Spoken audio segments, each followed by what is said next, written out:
The fall in gross NPAs actually has been on account of the fact that our slippages have come down. Also the fact that we have done a lot of work in resolution of assets. We have sold to ARCs, we have written off, we have done a lot of OTSs, compromises. So we've taken a lot of action in order to ensure that, the gross NPAs don't accumulate further.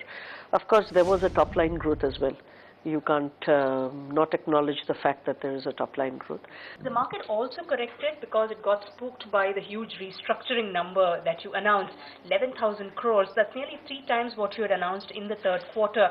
What led to this huge rise in restructuring accounts? I think, you have to understand that once a window closes, there is always a stampede to get through it before the window closes.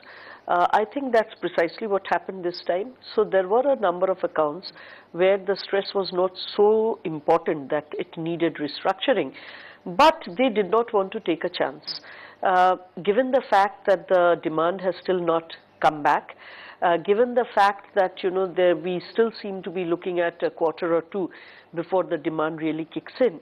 So therefore a lot of people didn't want to take chances. And most of these accounts were small value accounts. Again, it is an area where people say that we do not help the small value ones, rather we help the big ones. So I think, taken together, this is basically the effect of the window shutting rather than a normal occurrence. But there is a trend which the system is seeing, that the trend of more and more restructured accounts slipping into NPA. With a book of 55,000 crore rupees, are you concerned that there could be more slippages in these accounts?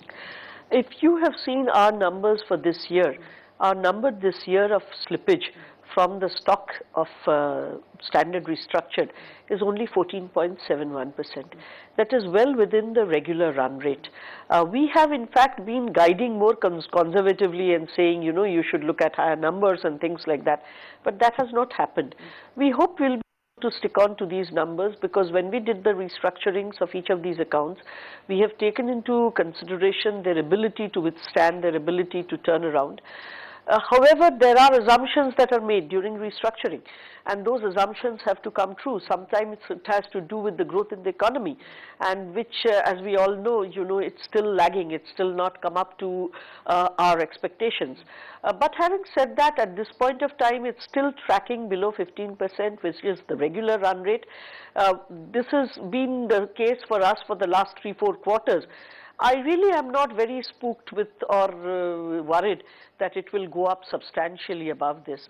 Find us on Facebook at facebook.com/ETNow, and don't forget to click the like button. You can also follow us on Twitter at ETNowLive. To stay updated with all our programming, hit the subscribe button on our YouTube channel by logging on to youtube.com/user/ETNow.